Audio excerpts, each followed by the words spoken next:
Hello student तो हम लोग सॉल्व कर रहे हैं NCERT class 11 chapter 4 motion in a plane के क्वेश्चंस को। और स्टूडेंट इस चैप्टर के रेस्ट क्वेश्चन के सॉल्यूशन के लिंक और साथ ही साथ एससी वर्मा के चैप्टर 3 रेस्ट एंड मोशन के क्वेश्चन के सॉल्यूशन के लिंक भी आपको नीचे डिस्क्रिप्शन बॉक्स में मिल जाएंगे या फिर आप प्लेलिस्ट में भी जाकर देख सकते हैं। एससी वर्मा वैसे स्टूडेंट के लिए इंपॉर्टेंट है जो कि जेई या नीट की तैयारी कर रहे हैं, आप जान रहे हैं। तो चलिए शुरू करते हैं आज के क्लास को। और जो भी स्टूडेंट चैनल पर नया है चैनल को सब्सक्राइब कर ले। स्टूडेंट क्वेश्चन नंबर 4.17 ये क्वेश्चन कर रहा है stone tied to the end of a string 80 centimetre long is whirled in a horizontal circle with a constant speed. ठीक है, एक स्टोन को जो कि रस्सी के एक सिरे में बंधा हुआ है उसको क्या करते हैं कि हॉरिजॉन्टल प्लेन में इस तरह से मतलब इसको रोटेट किया जाता है। ठीक है, और वो जो हॉरिजॉन्टल प्लेन में जिस सर्कल पे वो रोटेट कर रहा है कुछ इस तरह से रोटेट कर रहा है। ठीक है, और ये आपका स्ट्रिंग है, यहाँ पे ये आपका स्टोन है लगा हुआ और हॉरिजॉन्टल सर्कल में इस तरह से ये रोटेट कर रहा है। इसी को स्ट्रिंग को अगर हम इस तरह से कर देते, इस तरह से घुमाते तो ये वर्टिकल प्लेन में हो जाता। क्वेश्चन में बहुत बार आपको वर्टिकल प्लेन भी मिलेगा। ठीक है, तो 80 सेंटीमीटर इसका रेडियस स्टूडेंट आपको दिया हुआ है। क्वेश्चन हम लोग सॉल्व कर रहे हैं 4.17 radius this is given 80 centimetre. इसको मीटर में कन्वर्ट करेंगे तो आप समझ रहे हैं 80/100 मीन्स 8/10 मीटर। ये आपका इतना रेडियस दिया हुआ है। ठीक है, विथ अ कांस्टेंट स्पीड से ये जो स्टोन जो सर्कुलर पाथ में मूव कर रहा है कांस्टेंट स्पीड से, मतलब हर जगह इसका स्पीड कांस्टेंट है। मतलब अगर यहाँ 2 मीटर पर सेकेंड है तो यहाँ भी 2 मीटर पर सेकेंड है, यहाँ भी 2 मीटर पर सेकेंड है। मतलब इनफैक्ट स्टूडेंट ये सिचुएशन है यूनिफॉर्म सर्कुलर मोशन का। क्लियर है? तो क्वेश्चन आगे कर रहा है if the stone makes 14 revolutions in 25 second. 25 second में ये 14 रिवॉल्यूशन कंप्लीट करता है। क्लियर? 25 सेकेंड में 14 रिवॉल्यूशन। तो क्वेश्चन से पूछा what is the magnitude and direction of acceleration of the stone. Acceleration का वैल्यू निकालना है। क्लियर है स्टूडेंट? कैसे सोचेंगे, how to think, this is important student. ये यूनिफॉर्म सर्कुलर मोशन का केस है क्योंकि कांस्टेंट स्पीड से मूव कर रहा है। तो यूनिफॉर्म सर्कुलर मोशन के केस में सिर्फ और सिर्फ एक ही एक्सेलरेशन एक्ट होता है, लगता है सेंटीपिटल एक्सेलरेशन, जो कि हमेशा सेंटर की तरफ लगता है। जो कि हमेशा किधर लगता है, यार को भी हटाते हैं, चलिए यार रेडियस था, ये हमेशा सेंटर की ओर लगता है ये एक्सेलरेशन। और इसका वैल्यू जो होता है this is given by omega square R. Omega square R से इसको हम लोग कैलकुलेट करते हैं। अब ये ओमेगा जो एंगुलर स्पीड होता है ये हम लोग कैलकुलेट कैसे करते हैं स्टूडेंट, कैसे सोच रहे हैं। तो भाई एक्सेलरेशन निकालना है तो ये होता है ओमेगा स्क्वायर आर होता है। आर रेडियस का वैल्यू हम लोगों को दिया हुआ है, ओमेगा एंगुलर स्पीड का वैल्यू स्टूडेंट हमें निकालना है। तो ओमेगा फिर हम लोग जानते हैं कि भाई ओमेगा क्या होता है, तो 2π/t होता है। टी क्या होता है, टाइम पीरियड होता है। तो टाइम पीरियड के लिए स्टूडेंट यहाँ पर दिया हुआ है कि 14 रिवॉल्यूशन कितना देर में कंप्लीट करता है, 25 सेकेंड्स में। ठीक है, 14 रिवॉल्यूशन कितना देर में, 25 सेकेंड्स में करता है। तो एक रिवॉल्यूशन में कितना टाइम लगेगा, 25/14 सेकेंड। और यही स्टूडेंट आपका टाइम पीरियड होगा। टाइम पीरियड क्या होता है, एक रिवॉल्यूशन करने में जितना उसको टाइम लगा वही उसका टाइम पीरियड होता है। तो इसलिए टाइम पीरियड का वैल्यू कितना हो गया, 24/14 सेकेंड। क्लियर है स्टूडेंट? तो यहां से स्टूडेंट हम लोग निकाल लेते हैं ओमेगा का value, this is 2 into pi का वैल्यू 22/7। ध्यान दीजिएगा, टी आपका नीचे में है, टी का वैल्यू है 25/14, तो ये ऊपर में जाएगा तो ये 14/25 ये हो जाएगा। कंफ्यूजन नहीं होना चाहिए, आप डायरेक्ट ये इक्वेशन भी यूज कर सकते थे। ये formula omega equals to 2πf, F frequency, तो एफ क्या होता है 1/t, टाइम पीरियड का इन्वर्स होता है। तो सब ले दे के सेम सिचुएशन, सेम कंडीशन आने वाला है। क्लियर? तो यहाँ से स्टूडेंट हम लोगों का ओमेगा का वैल्यू निकल जाएगा ये 224 88/25 रेडियन पर सेकेंड। ये आपका इतना ओमेगा का वैल्यू निकल गया। तो स्टूडेंट फिर उसके बाद हम लोग का क्या निकल जाएगा, ये एक्सेलरेशन का वैल्यू अब हम लोग निकाल सकते हैं। ओमेगा का वैल्यू निकल गया, रेडियस पता है, तो ओमेगा स्क्वायर आर, तो ओमेगा का वैल्यू हो गया स्क्वायर, मतलब 88/25 इंटू 88/25 इंटू आर का वैल्यू हो गया 8/10 metre per second square. Clear है स्टूडेंट? यहां से एक्सेलरेशन का वैल्यू सिंपल, अब कुछ करना नहीं है student. What is the magnitude and direction, direction तो क्लियर है ऑलवेज, डायरेक्शन हमेशा स्ट्रिंग की तरफ लगेगा, स्ट्रिंग की तरफ एंड टुवर्ड्स द सेंटर, हमेशा along the string and towards the centre. इस तरह से इसका डायरेक्शन आप लिख सकते हैं। इसको हम लोग अगर कैलकुलेट करते हैं तो this is 88 into 8 equals to 61952 divided by ये हो जाएगा 6250, तो divided by 6250 equals to 9.91 metre per second square. ये आपका इतना वैल्यू का एक्सेलरेशन लगेगा। क्वेश्चन नंबर देख रहे हैं हम लोग 79.9 metre per second square and towards the centre, along the string and towards the centre. इसका डायरेक्शन क्या हो जाएगा, along the string and towards the centre. चूंकि एक्सेलरेशन वेक्टर क्वांटिटी है तो मैग्नीट्यूड डायरेक्शन दोनों आपको बताना चाहिए, ऐसे ही पूछ रहा है। चलिए ठीक है, क्वेश्चन देखते हैं हम लोग क्वेश्चन नंबर 4.18 आप देखेंगे।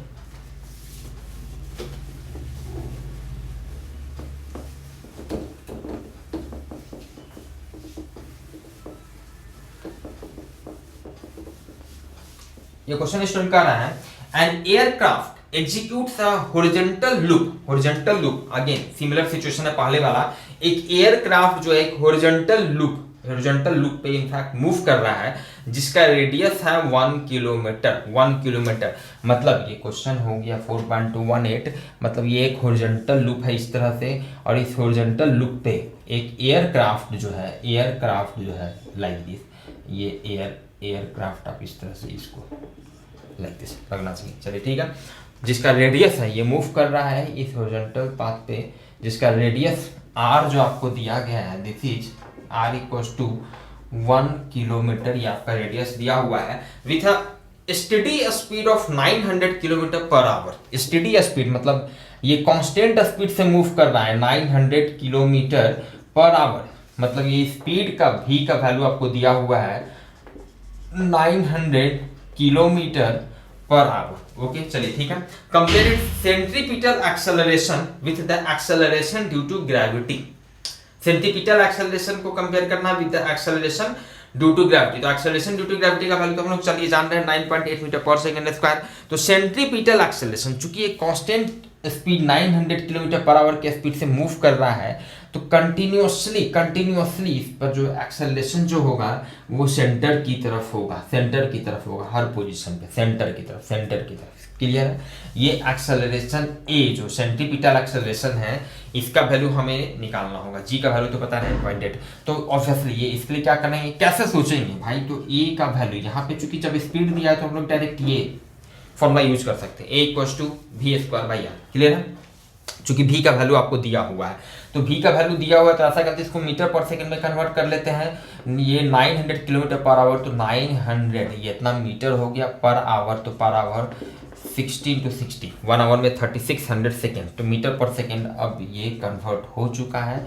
और इसको स्टूडेंट अगर हम लोग जब सॉल्व करेंगे तो ये 2 से ये 2 9000 divided by 40 36 1000 divided by 4, this is आपका 250 metre per second. 250 metre per second के स्पीड से मूव कर रहा है। चलिए तो ये रेडियस को भी हम लोग मीटर में इसको कन्वर्ट कर लेते हैं, तो ये हो गया 1000 मीटर। इसीलिए सेंट्रीपिटल एक्सेलरेशन, इसको बहुत बार AC से भी हम लोग रिप्रेजेंट करते हैं, C फॉर सेंट्रीपिटल। ओके, तो AC this is v square by r, this is v square का वैल्यू हो गया 250 का स्क्वायर डिवाइडेड बाई r क्या हो गया 1000, ये हो गया 625 का स्क्वायर हो गया 625 into 100 divided by 1000, this is 625 divided by 10, this is 62.5 metre per second square, 62.5 metre per second square. Clear है स्टूडेंट? चलिए तो यहां से इसलिए अब कंपेयर करना है, compare its centripetal acceleration with acceleration due to gravity. Acceleration मतलब AC बाई जी अगर करेंगे, AC बाई जी अगर करते हैं तो this is 62.5 divided by 9.8, 62.5 divided by 9.8, ये चलिए करके देख लेते हैं। 62.5 divided by 9.8 equals to 6.4, almost इसका वैल्यू आ रहा है 6.4, मतलब सेंट्रीपिटल एक्सेलरेशन जो है वो एक्सेलरेशन ड्यू टू ग्रेविटी का 6.4 टाइम्स है, मतलब एक्सेलरेशन ड्यू टू ग्रेविटी के वैल्यू में 6.4 से मल्टीप्लाई करेंगे तब सेंटीमीटर एक्सेलरेशन का वैल्यू आएगा। तो ये 6.4 टाइम्स हो गया सेंटीमीटर एक्सेलरेशन। क्लियर है? चलिए और तो इसमें ऐसा कुछ नहीं पूछ रहा है। देखते हैं student question number 4.19।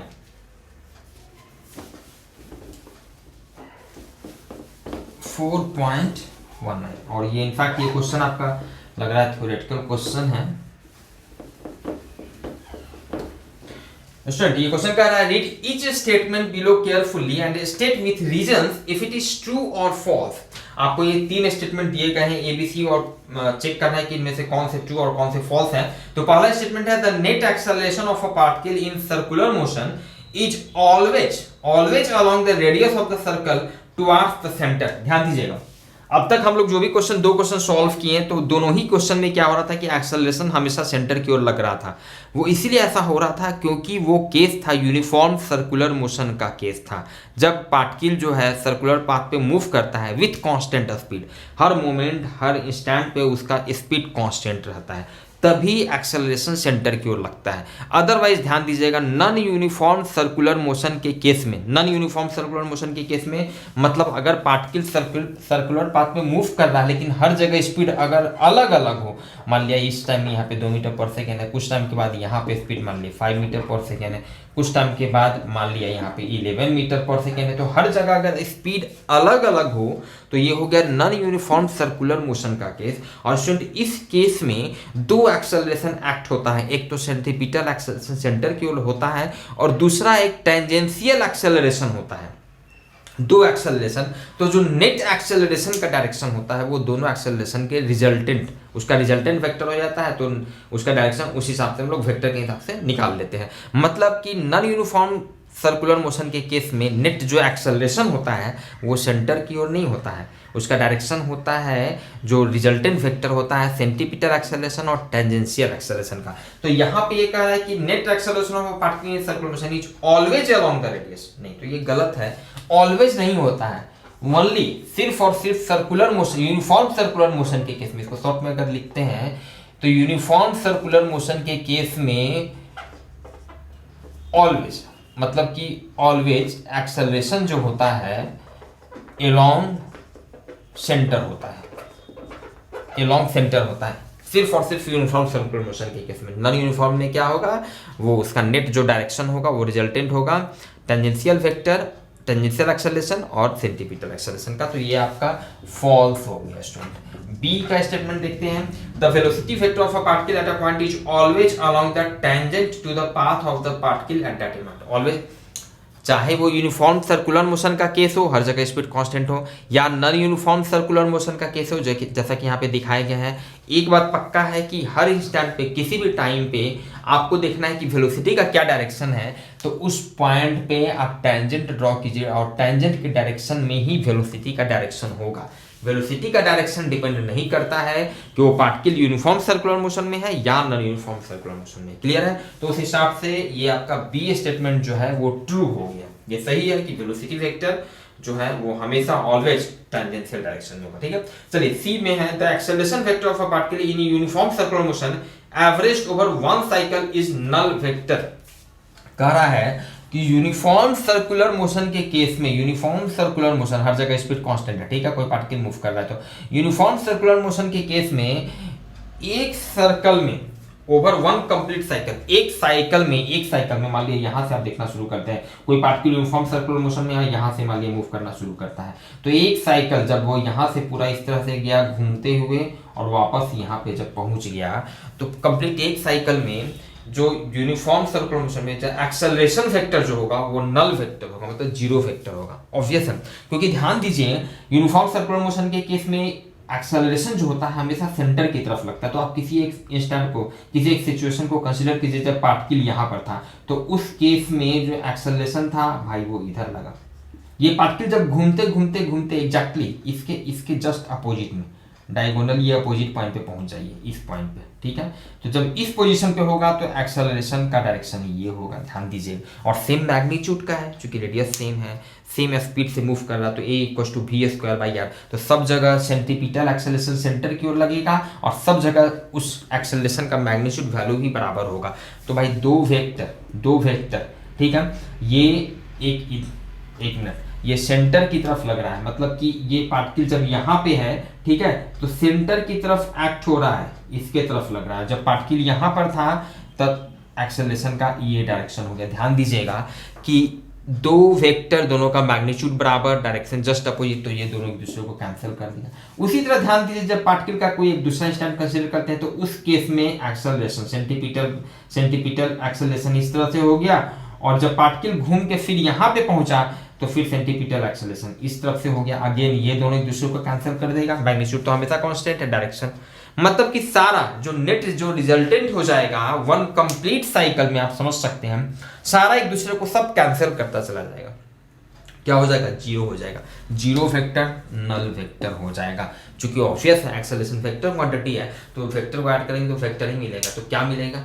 Zero vector मिलेगा, नल वेक्टर मिलेगा। अब ये जीरो वेक्टर नल वेक्टर के बारे में थोड़ा भी डाउट है, बहुत डिटेल से थ्योरी में हम पढ़ा चुके हैं, जिसका लिंक आपको नीचे डिस्क्रिप्शन बॉक्स में मिल जाएगा। चलिए देखते हैं क्वेश्चन नंबर 4.20 ना, मतलब कि सी स्टेटमेंट क्या हम यहाँ कहना चाह रहे थे।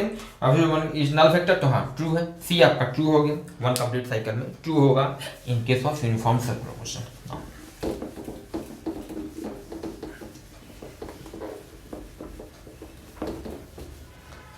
4.20 स्टूडेंट ये क्वेश्चन कर रहा है, the position of a particle is given by, कोई पार्टिकल है उसका पोजीशन दिया हुआ है इस तरह से। 4.20 हम लोग सॉल्व कर रहे हैं, पोजीशन वेक्टर दिया हुआ this is 3ti minus 2t square j plus 4k metre, okay, where t is in seconds and the coefficients have the proper unit for r to be in meters, okay. Question का पहला part है find v and a of the particle, okay, मतलब particle का velocity और acceleration student हम लोगों को निकालना है। तो बहुत ही आसान है, पोजीशन वेक्टर दिया है तो भाई वेलोसिटी वेक्टर क्या होगा, तो ये होता है डिफरेंशिएशन, इसको हम सिंपल कर देंगे। Rate of change of position vector with respect to time is called velocity. Position कैसे चेंज कर रहा है टाइम के साथ, उसी को तो वेलोसिटी कहते हैं, ठीक है। समझ में आ रहा तो अच्छी बात है, नहीं समझ रहा है तो भी ये आपको फॉर्मूला याद होना चाहिए, v equals to dr/dt, clear है। चलिए dr/dt इसको सिंपल डिफरेंशिएट करेंगे, d3ti minus 2t square j plus 4k, okay, divided by dt, okay. चलिए ये प्लस माइनस, ठीक है, तो इसको हम अलग अलग कर सकते हैं, तो d3t by dt i minus dt 2t square dt j, clear है, plus d4 by dt k। बहुत ही एकदम बेसिक डिटेल वे में थोड़ा सा डिफरेंशिएशन को देख रहे हैं कि स्टार्टिंग में एक्चुअली क्या होता है कि जब 10th 11th में आते हैं तो बहुत से स्टूडेंट्स का डिफरेंशिएशन इंटीग्रेशन थोड़ा पढ़े चुके नहीं होते तो दिक्कत होता है। आप इस तरह से इसको अलग कर सकते हैं ना। अब क्या है, यहाँ पे जो कांस्टेंट है 3, इसको बाहर निकाल दिए तो भाई ये dt/dt i हो गया, माइनस यहाँ पे ये 2 बाहर निकल गया तो t²/dt j हो गया, प्लस कांस्टेंट का डिफरेंशिएशन हमेशा ध्यान रखिएगा, 4 कांस्टेंट है तो ये 0 हो जाएगा, 0 इंटू के, ये आपका 0, ये टर्म हट जाएगा, dt/dt ये 1 हो गया, t का डिफरेंशिएशन t के रेस्पेक्ट में 1, तो ये हो गया 3i minus 2 into t square का डिफरेंशिएशन ध्यान दीजिएगा तो ये 2t हो जाएगा, nx to the power n minus 1, ये फॉर्मूला है डायरेक्ट, ठीक है। तो ये j हो गया, ये तो आपका 0 हो गया, मतलब फाइनली 3i माइनस 4tj, ये आपका वेलोसिटी निकल चुका है स्टूडेंट, 3i माइनस 4tj ये आपका वेलोसिटी निकल गया है। इसीलिए एक्सेलरेशन स्टूडेंट कितना हो जाएगा, तो भाई वेलोसिटी को आप डिफरेंशिएट कर दीजिए टाइम के रेस्पेक्ट में, सिंपल, तो आप समझ सकते हैं यहाँ पे 3 ये कांस्टेंट है तो ये डिफरेंशिएशन इसका 0 हो गया, और माइनस 4 है तो t का डिफरेंशिएशन t के रेस्पेक्ट में, तो ये -4j ये आपका एक्सेलरेशन हो जाएगा, क्लियर है। ये 0 हो गया, ये -4 dy/dt बन गया, ठीक है। एक्सेलरेशन हो गया -4j, वेलोसिटी और एक्सेलरेशन स्टूडेंट निकल चुका है। क्वेश्चन का दूसरा पार्ट है, पूछ रहा है find magnitude and direction of velocity of particle at t = 2 second. चलिए एट t = 2 सेकंड पे 2 सेकंड पे वेलोसिटी का मैग्नीट्यूड और डायरेक्शन। अब चूंकि वेलोसिटी मेरा निकल चुका है इन जनरल टाइम के टर्म में, टाइम के साथ कैसे वेरी कर रहा है, तो जो भी टाइम पे पूछेगा डायरेक्ट टाइम का वो वैल्यू पुट करते हैं। तो t = 2 सेकंड पे यहाँ t का वैल्यू 2 पुट करेंगे तो वेलोसिटी मेरा कितना हो जाएगा 3i। इसमें तो कोई फर्क नहीं पड़ेगा, यहाँ पे तो t का टर्म है नहीं। 4 × 2, t की जगह 2 रख दिए, j मतलब ये हो गया 3i - 8j। अब वेलोसिटी मेरा i j में निकल चुका है, तो बहुत आसानी से इसका मैग्नीट्यूड भी निकाल सकते हैं, डायरेक्शन भी निकाल सकते हैं। इसलिए वेलोसिटी का मैग्नीट्यूड इसको मॉडुलस में रखिए या सीधे आप भी लिखिए तो भी वही मतलब है। ये क्या हो जाएगा √i का कोफिशिएंट का स्क्वायर प्लस j का कोफिशिएंट का स्क्वायर, j का कोफिशिएंट है -8 का स्क्वायर। ये हो गया 9 + 64, this is √73 metre per second. ये इतना मैग्नीट्यूड। स्टूडेंट देखते हैं हम लोग क्वेश्चन नंबर 20। वेलोसिटी आपका 3i - 4tj, एक्सेलरेशन -4j हो गया और ये 8.54 मीटर पर सेकेंड। चलिए हाँ ये लगभग आएगा, मैं काफ़ी 8.54 जो भी है इसको सॉल्व करेंगे। दिस इज इसका डायरेक्शन है, देख लेते हैं। डायरेक्शन समझ सकते हैं, जब i j में निकल चुका है तो डायरेक्शन ये क्या होगा, इसको थोड़ा ग्राफिकली आप इसको अगर देखना चाहें तो समझ सकते हैं। ये 3i - 8j तो i 2i 3i कुछ इस तरह से मान लीजिए, ये 3i हो गया -8j तो -8j कुछ इस तरह से यहाँ से नीचे में आएगा। मतलब आप समझ सकते हैं मोटा मोटी कुछ इस तरह का ये वेलोसिटी वेक्टर होगा, ये कॉम्बिनेशन होगा, रिजल्टेंट होगा 3i और -8j का, 3i - 8j का। और यही एंगल हम लोग निकाल लेते हैं कि भाई इसका डायरेक्शन क्या है, देख लेते हैं। तो ये डायरेक्शन आप यहाँ पे निकाल सकते हैं tan थीटा, ठीक है। अगर इतना समझ में आ रहा है तो बहुत अच्छी बात है, नहीं समझ में आ रहा है तो वीडियो दिया हुआ है, वीडियो बनाए हुए इस पर डिटेल, जिसका लिंक आपको नीचे डिस्क्रिप्शन बॉक्स में मिल जाएगा, वहां पे जाके आप देख सकते हैं कि कैसे हम लोग जब कोई वेक्टर अगर i j के टर्म में दिया हुआ है, रेक्टेंगुलर कंपोनेंट्स में लिखा हुआ है, तो उसको हम किस तरह से उसका मैग्नीट्यूड और डायरेक्शन वगैरह देखते हैं, ठीक है। तो एक तो ये तरीका हो गया ग्राफिकली, और दूसरा फॉर्मूला की सहायता से आप समझ सकते हैं कि भाई tan थीटा j का कोफिशिएंट -8 डिवाइडेड बाई i का कोफिशिएंट 3, आप यहाँ से डायरेक्ट इस तरह से निकालिए। चलिए दिस इज यहाँ से आप समझ सकते हैं, इसलिए थीटा tan इनवर्स -8/3 ये जब आप इसको सॉल्व करेंगे तो ये लगभग इसका वैल्यू आता है 70 डिग्री। मतलब फाइनली अब जब इसके डायरेक्शन की बात करेंगे कि पार्टिकल का डायरेक्शन क्या है, पार्टिकल जिसका पोजीशन वेक्टर टाइम के साथ इस तरह से वैरी कर रहा था, उसका वेलोसिटी का क्या डायरेक्शन है। t = 2 सेकंड पे, 2 सेकंड पे उसका वेलोसिटी का क्या डायरेक्शन है भाई, तो 2 सेकंड पे वो एक्स एक्सिस के साथ 70 डिग्री एंगल बना रहा था below the x axis. Clear है, यही इसका डायरेक्शन हो गया। तो आप समझ सकते हैं, इसको आप लैंग्वेज में लिख सकते हैं, and the direction of velocity will be 70 degree at an angle of 70 degree from x axis and below the x axis, like this. अपने लैंग्वेज में कोई दिक्कत नहीं है। क्लियर स्टूडेंट, चलिए स्टूडेंट देखते हैं हम लोग क्वेश्चन नंबर 21।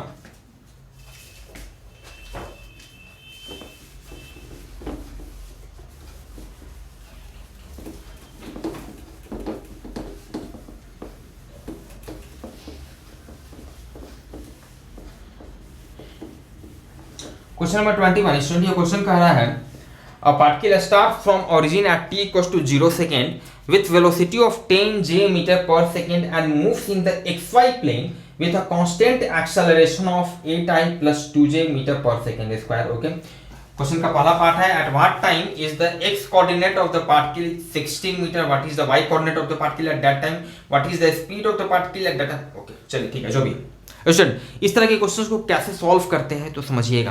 क्या हुआ था इसके ये वाले क्वेश्चन में, क्या था, आपको पोजीशन वेक्टर दिया हुआ था, वेलोसिटी एक्सेलरेशन पूछा, आसानी से उसको हम डिफरेंशिएट कर दिए, निकाल दिए, वेलोसिटी निकाल दिया, एक्सेलरेशन निकाल दी। अभी यहाँ पे थोड़ा सा रिवर्स प्रोसेस आपको करना होगा। अभी आपको क्या दिया है कि एक्सेलरेशन दिया है, आपको क्या क्या दिया है, t = 0 पे 4.21 हम लोग 21 सॉल्व कर रहे हैं, क्या क्या दिया हुआ है, तो गिवन t = 0 पे मतलब इनिशियली आपको दिया हुआ है ए पार्टिकल स्टार्ट फ्रॉम ओरिजिन से स्टार्ट करता है, मतलब पोजीशन, पार्टिकल का जो पोजीशन है आर वो मैग्नीट्यूड 0 है। इसको आप जैसे भी समझिए, या इसका x कोऑर्डिनेट 0 है या इसका y कोऑर्डिनेट 0 है, चूंकि ओरिजिन से शुरू करना है ना। क्लियर है, ठीक है। साथ ही साथ इसका स्पीड आपको दिया हुआ है, t इक्वल टू 0 पे इसका वेलोसिटी दिया हुआ है, कितना है 10 जे मीटर पर सेकेंड, मतलब आप कह सकते हैं ये इनिशियल वेलोसिटी आपका दिया हुआ है, ये चीज आपका दिया हुआ है। ओरिजिन से शुरू किया तो x0 y0 मतलब एक 0 0 ओरिजिन मतलब पोजीशन उसका 0 है, ठीक है। चलिए एक्सेलरेशन आपको दिया हुआ है, एंड एक्सेलरेशन दिया हुआ है xy प्लेन में मूव कर रहा है, और इसका एक्सेलरेशन क्या है 8i प्लस 2j एक्सेलरेशन आपको दिया हुआ है। उसके बाद स्टूडेंट ध्यान दीजिएगा, पहले और दूसरे पार्ट में पूछ रहा है पोजीशन, पूछ रहा है कुछ x कोऑर्डिनेट जब इतना होगा तो कितने टाइम पे होगा, उस टाइम पे y कोऑर्डिनेट y का पोजीशन क्या होगा, मतलब समझिएगा कि एक्सेलरेशन जब हमको दिया हुआ है, ठीक है 8i प्लस 2j एक्सेलरेशन जब दिया हुआ है तो हमको निकालना होगा, पोजीशन निकालना होगा कि पोजीशन टाइम के साथ कैसे वेरी कर रहा है, पोजीशन टाइम के साथ कैसे वेरी कर रहा है वो रिलेशन निकालना होगा। और वो रिलेशन कैसे स्टूडेंट हम लोग निकालेंगे भाई, तो एक्सेलरेशन क्या होता है, इसका रिवर्स प्रोसेस करेंगे, इंटीग्रेशन करेंगे, a इक्वल टू dv/dt होता है, तो इसको रिवर्स प्रोसेस करेंगे तो यहाँ से मेरा वेलोसिटी निकलेगा। कैसे अभी सोचते हैं, दिस इज इंपॉर्टेंट, अभी सॉल्व नहीं कर रहे, अभी सोचते कैसे हैं, इतना आपको दिमाग में आना चाहिए कि भाई हमको निकालना है कुछ पोजीशन वगैरह, कितना टाइम पे पोजीशन क्या होगा, एक्स कोऑर्डिनेट क्या होगा, वाई कोऑर्डिनेट क्या होगा, बी पार्ट में भी इसका स्पीड निकालना है।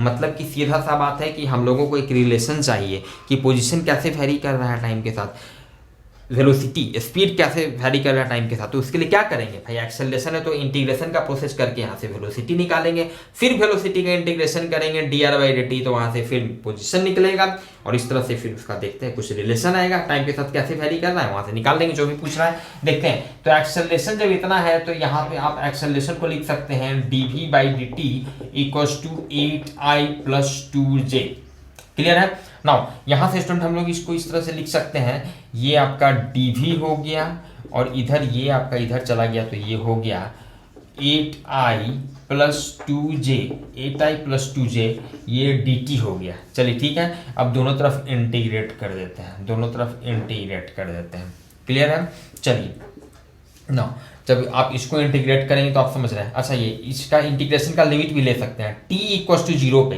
टाइम के साथ वेरी कर रहा है, t इक्वल टू 0 पे, तो t इक्वल टू 0 पे वेलोसिटी कितना है, तो भाई वेलोसिटी 10j है, तो यहाँ पे रख देंगे इसका लोअर लिमिट रख देंगे 10j, बस यही तक समझना है थोड़ा सा, ठीक है। फिजिक्स सही पूछिए तो फिजिक्स बस यहीं तक है, फिजिक्स तो यहाँ जो ये स्टेप लिखे ना फिजिक्स यहीं तक है, आगे कंप्लीट सारा मैथ्स है, ठीक है।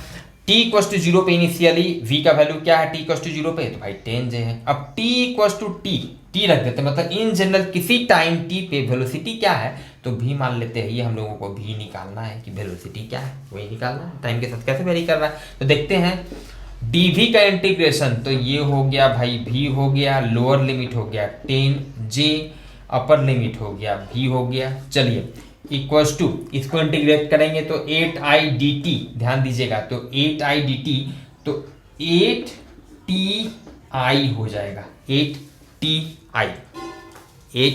dt का इंटीग्रेशन t होगा, 8i कांस्टेंट है तो 8i कांस्टेंट इंटू t, तो 8ti प्लस उसी तरह ये हो जाएगा 2tj, ये आपका इंटीग्रेशन हो गया, लोअर लिमिट हो गया 0, अपर लिमिट हो गया t।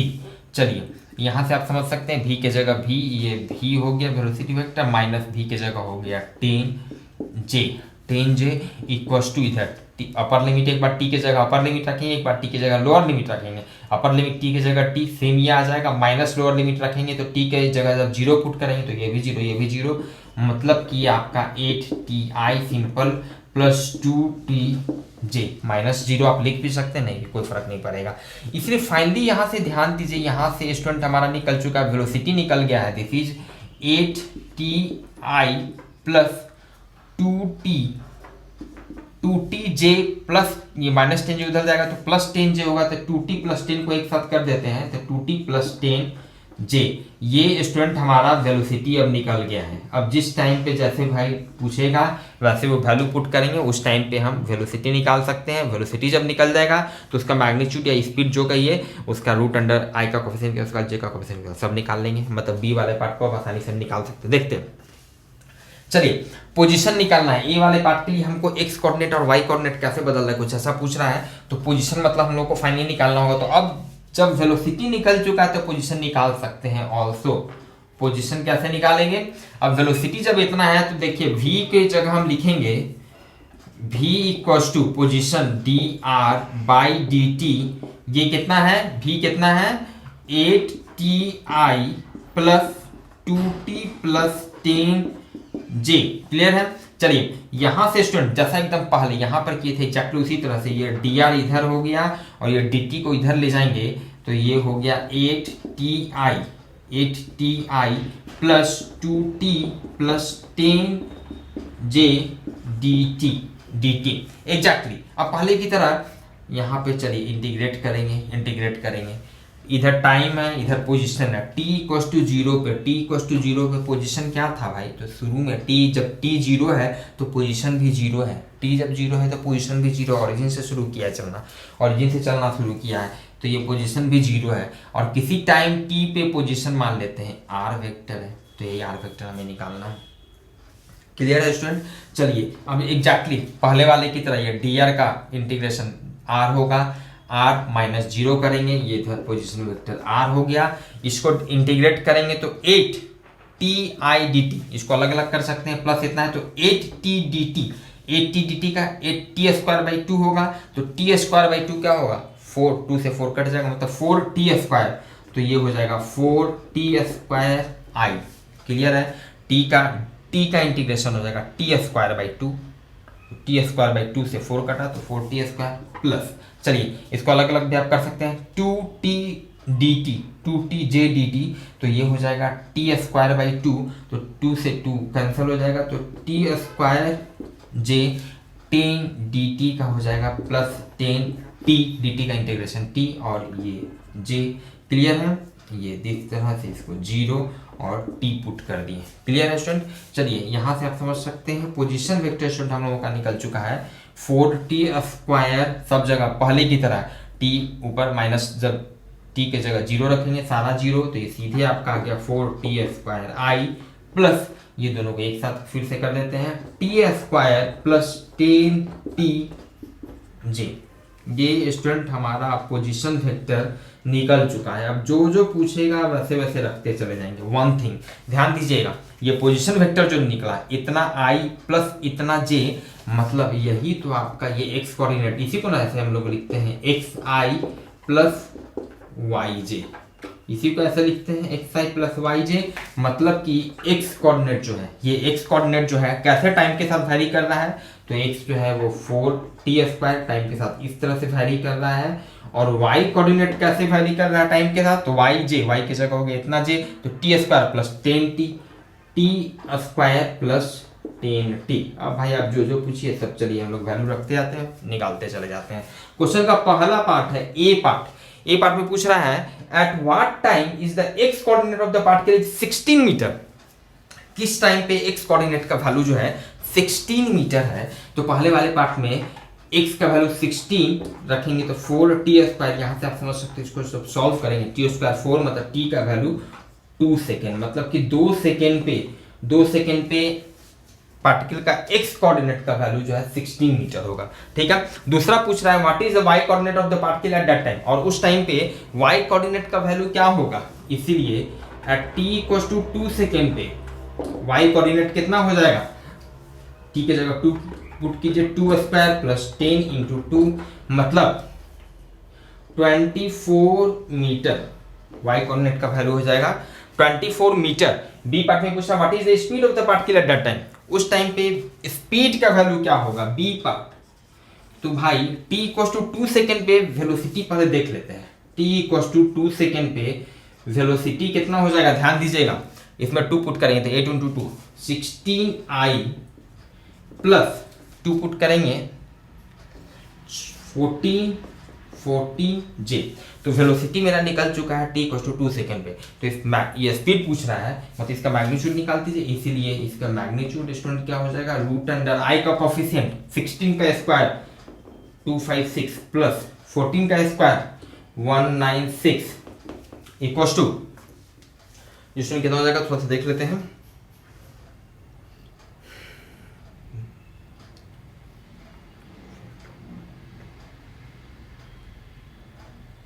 21.26 21.26 मीटर पर सेकेंड, इतना स्पीड का वैल्यू हो जाएगा। ये हम लोग देख रहे थे student question number 4.21 2 second 24 metre 21.2 second 26 metre per second. Okay चलिए ठीक है स्टूडेंट, देखते हैं हम लोग क्वेश्चन नंबर 22। क्वेश्चन नंबर 22,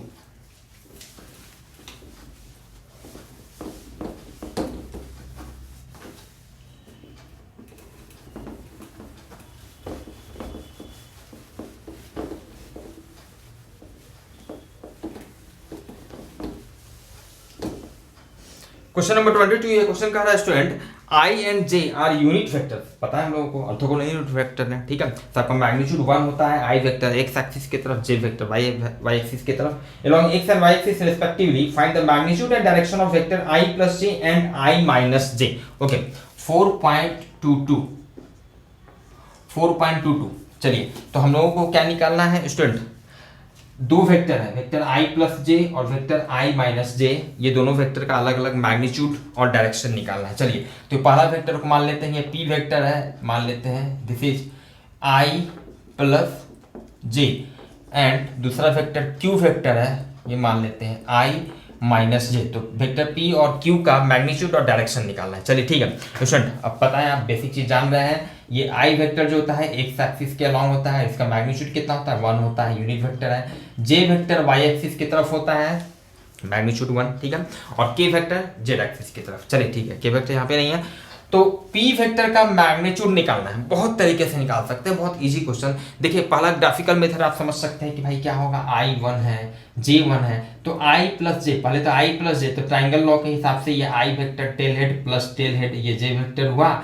तो ये आपका जो हो गया यही वेक्टर i प्लस जे हो गया, यही वेक्टर हो गया i प्लस जे। तो ये राइट एंगल ट्राइंगल में, ये राइट एंगल ट्राइंगल में ये वैल्यू 1 है, ये वैल्यू 1 है, तो ये वैल्यू कितना होगा, तो रूट अंडर हाइपोटेनियस कितना होगा, बेस का स्क्वायर प्लस परपेंडिकुलर का स्क्वायर, तो रूट 2 हो गया।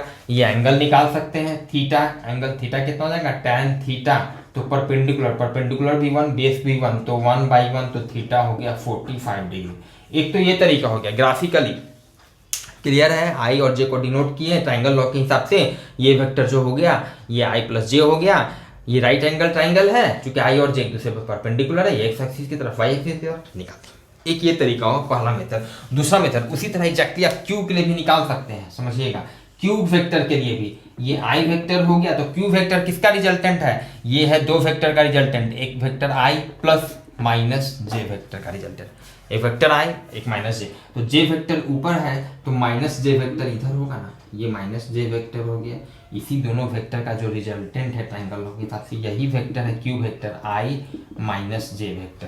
तो भाई इसका अगेन ये 1 है, ये भी 1 है, एकदम पहले की तरह, इसका मैग्नीट्यूड हो जाएगा √2 या हाइपोटेनियस का रूट अंडर बेस का स्क्वायर प्लस परपेंडिकुलर स्क्वायर, और अगेन ये थीटा भी कितना हो जाएगा, tan theta equal to perpendicular by base 1/1, तो थीटा 45 डिग्री। तो इस तरह से आप दोनों का निकाल सकते हैं मैग्नीट्यूड डायरेक्शन। दूसरा मेथड क्या हो सकता है, तो भाई p का मैग्नीट्यूड एकदम सिंपल बच्चा टाइप से फॉर्मूला का यूज कर लेते हैं, root under p square plus q square plus 2pq cos theta, समझ रहे कौन सा फॉर्मूला हम यूज कर रहे हैं, ठीक है। तो P square plus q square, तो इसका मैग्नीट्यूड प्लस इसका मैग्नीट्यूड 1 स्क्वायर प्लस इसका मैग्नीट्यूड 1 स्क्वायर प्लस 2 इंटू इसका मैग्नीट्यूड इंटू कॉस दोनों वेक्टर के बीच का एंगल, आई और जे के बीच का एंगल कितना है, तो 90 डिग्री फॉर्मूला के सहायता से। तो this is 1 plus 1 plus cos 90 0, ये 0, दिस इज √2, क्लियर है। p का मैग्नीट्यूड √2, q का भी मैग्नीट्यूड इसी तरह, सब्ट्रैक्शन है i माइनस जे, तो root under p square plus q square minus 2pq cos theta हो जाता है, तो 1 square plus 1 square minus 2pq cos theta minus 2 into पहले वाले वेक्टर का मैग्नीट्यूड फिर दूसरे वाले वेक्टर का मैग्नीट्यूड इंटू कॉस आई और जे के बीच का एंगल, तो cos 90 डिग्री। समझ रहे हैं क्या फॉर्मूला यूज कर रहे हैं, ठीक है। तो यहाँ पे ये हो जाएगा स्टूडेंट 1 प्लस 1 माइनस 0 मतलब √2, मतलब बहुत ही आसान था कि p और q का मैग्नीट्यूड कितना हो गया √2। ग्राफिकली आप देख रहे हैं डायरेक्शन क्या होगा, p का जो डायरेक्शन होगा 45 degree with x axis and upward, ठीक है, या फिर इन एंटी क्लॉकवाइज डायरेक्शन, आप ऐसे भी लिख सकते हैं। पी का क्या डायरेक्शन हो गया, पी का मैग्नीट्यूड हो गया √2 यूनिट और डायरेक्शन हो गया at an angle of 45 degree from x axis and in anti clockwise direction, ठीक है। क्यू का वैल्यू क्या हो गया, क्यू का मैग्नीट्यूड हो गया √2 यूनिट और डायरेक्शन क्या हो गया at an angle of 45 degree from x axis in clockwise direction, ऐसे आप लिख सकते हैं। चलिए ठीक है, ऐसे क्वेश्चन आगे पूछ रहा है what are the components of a vector A. अब एक तीसरा वेक्टर है, vector A along the directions of i plus J and i minus J. अब ये जो दो वेक्टर हम लोग माने थे p और q, ठीक है, तो एक तीसरा वेक्टर है vector a। Now vector a जो आपको दिया गया है दिस इज है 2i plus 3j, 2i plus 3j। तो इस वेक्टर का कंपोनेंट निकालना है, a का कंपोनेंट निकालना है b के अलोंग, साथ ही साथ दूसरे पार्ट में फिर निकालना है a का कंपोनेंट अलोंग q। तो बहुत ही आसान आप समझ सकते हैं, a का कंपोनेंट, ठीक है, p के अलोंग निकालना है। a वेक्टर, कोई भी दो वेक्टर दिया गया है, जैसे मान लिया इन जनरल एक वेक्टर a है एक वेक्टर p, तो a का कितना कंपोनेंट है p के तरफ। अगेन इस क्वेश्चन को भी आप बहुत तरीके से बना सकते हैं। एक मेथड तो आपका ये हो सकता है ग्राफिकली भाई p वेक्टर तो आप देख रहे हैं कि 45 डिग्री पर इस तरह से है। ए वेक्टर को क्या कीजिए कि भाई ए वेक्टर को भी रिप्रेजेंट कर दीजिए, तो ये आई इतना है तो 2i कुछ यहाँ पे जाएगा, 3i 3j कुछ ऊपर से जाएगा, 3j कुछ इस तरह से जाएगा, तो 2i प्लस 3j कुछ इस तरह से ए वेक्टर होगा। वो फिर दोनों वेक्टर के बीच का एंगल निकाल लीजिए, ठीक है, ये एंगल 45 डिग्री है, ए वेक्टर कुछ मान लिया इस तरह से ए वेक्टर चला गया, ठीक है, दोनों वेक्टर के बीच का एंगल निकाल लीजिए। उसके बाद इसका कंपोनेंट इस डायरेक्शन में लिखना है, इस डायरेक्शन में लिखना है, तो जितना एंगल बना रहा है उतना कॉस थीटा, जो सिंपल तरीका है। किसी भी वेक्टर का कंपोनेंट जिस डायरेक्शन में लिखना है तो उस डायरेक्शन के साथ वो कितना एंगल बना रहा है, सिंपल वो एंगल निकाल लीजिए। उसके बाद क्या कीजिए, उस वेक्टर का मैग्नीट्यूड लिखिए, आई इंटू उसको प्रोडक्ट कीजिए कॉस थीटा के साथ, थीटा जो एंगल होगा। क्लियर है, तो ये बेसिक कंसेप्ट है। एक तो वो तरीका से आप बना सकते हैं, करके देख भी सकते हैं, ठीक है। दूसरा जो थोड़ा आसान तरीका, वहां पे स्टूडेंट ये एक प्रॉब्लम हो सकता है आपको एंगल का, एंगल जो आएगा उस एंगल का वैल्यू, एंगल आप निकाल सकते हैं। ये तो पता है 45 डिग्री, ए कितना एंगल बना रहा है एक्स एक्सिस के साथ वो भी निकल जाएगा, फिर दोनों के बीच का एंगल माइनस कर दीजिए वो निकल जाएगा। कॉस थीटा जब निकालिएगा तो वहां पे कुछ वैल्यू वगैरह को लेके परेशानी आ सकती है। तो बेहतर जो तरीका होगा और इजी तरीका होगा, तो भाई ए का कंपोनेंट निकालना है बी के डायरेक्शन में, तो सिंपल हम क्या करेंगे, ए dot P divided by magnitude of P. Simple जो फॉर्मूला डॉट प्रोडक्ट का जो कंसेप्ट है उसके हिसाब से हम लोग ये फॉर्मूला यूज कर लेंगे, ठीक है। ये क्या हो गया, component of A in the direction of P, component of A in the direction of P, तो डायरेक्ट फॉर्मूला यूज करेंगे। तो भाई ए वेक्टर हो गया 2i plus 3j dot P vector क्या हो गया i plus J divided by P का मैग्नीट्यूड, पी का मैग्नीट्यूड क्या हो जाएगा, रूट अंडर i का कोफिशिएंट 1 का स्क्वायर प्लस j का कोफिशिएंट 1 का स्क्वायर। चलिए तो पहले निकाल चुके p का मैग्नीट्यूड। नाउ ये क्या होगा, डॉट प्रोडक्ट है, बहुत ही आसान है, i वाले कोफिशिएंट को एक साथ मल्टीप्लाई करेंगे तो 2 into 1 प्लस j वाले कोफिशिएंट को 3 into 1 divided by √2, this is 5 by √2। ये आपको पहला आंसर हो गया। अगेन साथ ही साथ पूछ रहा है a का कंपोनेंट q के डायरेक्शन में भी पूछ रहा है, दूसरे वेक्टर की तरफ भी पूछ रहा है, एंड तो q के डायरेक्शन में निकालने के लिए क्या करेंगे, डॉट प्रोडक्ट करेंगे, a dot q divided by q के मैग्नीट्यूड से डिवाइड करेंगे। a डॉट q क्या हो गया, 2i plus 3j dot i minus j, q का मैग्नीट्यूड हम लोग निकाल चुके हैं √2, दिस इज ऊपर में हो गया 2 minus 3 divided by √2, this is minus 1 by √2 is your answer. Clear student, ये क्वेश्चन स्टूडेंट हम लोग देख रहे थे 4.22 5 बाई √2 माइनस 1 बाई √2। स्टूडेंट मिलते हैं स्टूडेंट फिर हम लोग नेक्स्ट क्लास में रेस्ट क्वेश्चंस के सॉल्यूशन के साथ।